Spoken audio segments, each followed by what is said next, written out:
Hi, everybody. This is the Baseball Fight, the amazing, spectacular, terrific, the great one, the People's Champion, your host, the Hut, and we are back here at the Baseball Hut.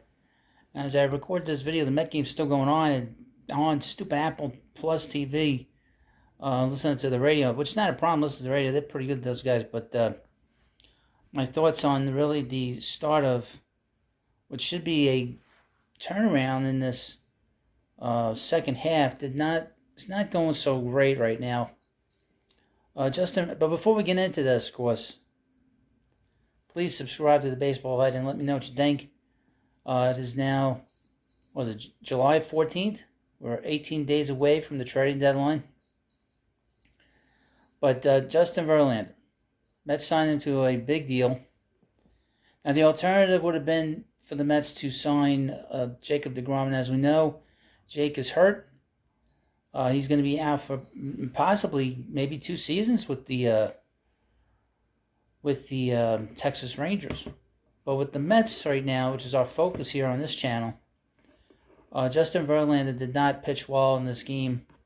Even though he was pitching a no-hitter going into the 5th inning, he'd already given up 3 walks.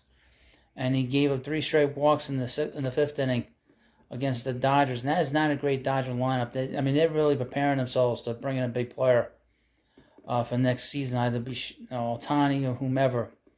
That is not a great lineup. And the fact that they got Mookie Betts, who might be a Hall of Famer someday, that is not a great lineup. It's not a great lineup at all. But the thing is that Verlander was very disappointing, his performance tonight. And that kind of goes with what happened on Sunday with Max Scherzer's disappointment. Did you see this nonsense? That they're not sure if Scherzer's going to pitch. He might pitch, he might not pitch. Something popped up. What popped up? That he came across the Fountain of Youth? I understand in a lot of ways why the Mets signed these guys. Just going through their farm system. And please, of course, subscribe to the Prospect Hut. We're going through as many prospects as I could possibly go through. And I'll put the Prospect Hut link in the description of this video. That channel's doing really well. But just going through the Met farm system, I can understand why they signed these older guys, because the Mets don't have much in the minor leagues right now. But they're bringing them in. They're coming in. Last year's draft was terrific. This year's draft is getting all kinds of accolades. But Verlander wasn't throwing hard in this game. He threw 2 pitches, I think, in this game that were up there in velocity. The first pitch, which was 96, and then a pitch he threw in the 5th inning for 98. He was averaging 93 miles an hour in this game. Obviously, in my view, he's not hurt. He's just old. He's old, and to be honest with you, when you deal with older pitchers, the chances of that, and great pitchers, and they sort of tail off, nothing really you can do about it. And that's the risk the Mets took. That's the risk that Steve Cohen took with these guys, hoping that these guys would put themselves in a situation where they could win. The Mets now losing 4-0. They brought in David Peterson to pitch out of the bullpen. But obviously, we know where this team is. If you've been following this channel over the last 2 months, I've been talking about how this team has been a major disappointment. And I don't care so much about the payroll, more about the performance. The performance hasn't been there. I don't care about the money, because I'm not paying these guys. Okay? But the performance has been so bad. Really, from other than Tommy Pham, the performance from almost every single player on this team has been a major disappointment. I would say about Pete Alonso, he's dealing with, I would assume, still with that injury with his wrist. Francisco Lindor, in spite of his numbers, he's not clutch in my view. He, again, like I said, he'll have a big game here and there.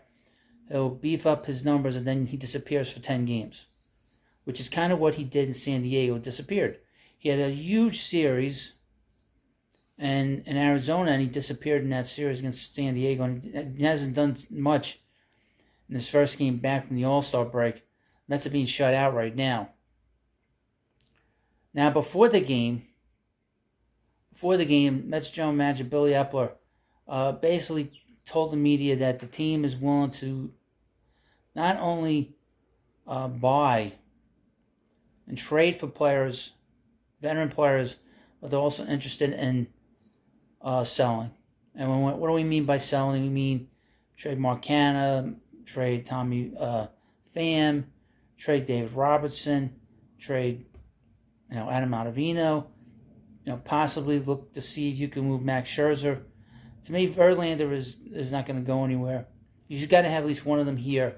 And Scherzer's been such a disappointment over the last 2 seasons that to me, even though he brought a lot of things here coming here, he has been a major failure here. I watched a clip of Sal Licata, and he said that the reason the Mets didn't win the division was because of him. The reason they didn't beat the Padres was because of him. And quite frankly, his bad performance so far this year, it has contributed greatly to this dreadful season. But like I said, a lot of people are to blame in this situation. Everybody, pretty much. Now the team is, in all likely, going to lose this game on Friday. They're one step closer to the edge. When I mean the edge of selling. I think it's probably appropriate that they do that. It's good to see and read that they're not going to hold on to these guys. There's no reason to hold on to these guys. Especially, I'll give you an example. David Robertson pitched pretty good for the Cubs last year, and the Cubs held out for a really good pitcher. They got a really good prospect for him. That's a guy that could really help a lot of teams. A lot of teams that can help. What's the team? The Rangers could use him. They have a good farm system. I mention them for a reason because they've had issues there with the bullpen. They have Chapman, but Chapman is he's not what he was, but he's pitched well. Some of these big teams that have big farm systems, that's the teams you target. You want to move some of these players. The Orioles, the Reds, be a perfect spot for Robinson. Teams like that, the Orioles, the Rangers, teams that have big farm systems, those are the teams you target if you want to improve this team, even if the player is not a top 10 prospect. So, for instance, the Mets make a deal, it's just hypothetical, they make a deal with Baltimore. Baltimore has the best farm system in baseball. Maybe you get a player within the 10 to 20 range. Now, on most teams, that wouldn't be much, but with the Orioles in particular, they have the top farm system in baseball.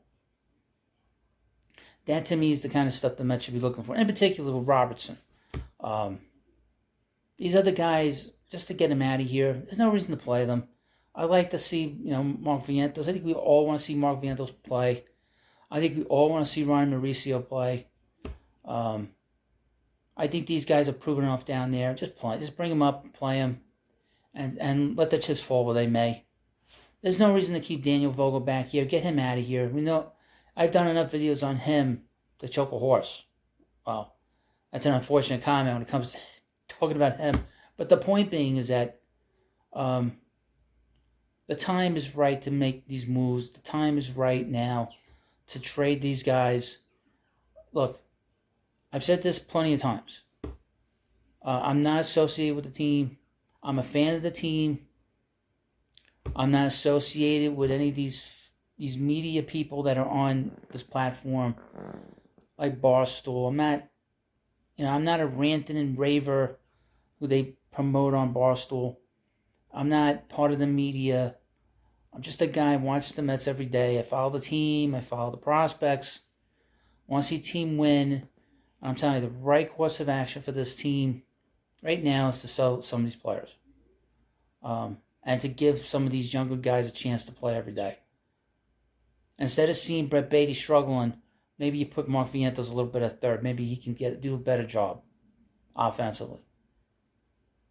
You know, maybe you give Ronnie Mauricio an audition at third, even though he's not played third in the minors. Maybe you play him at third.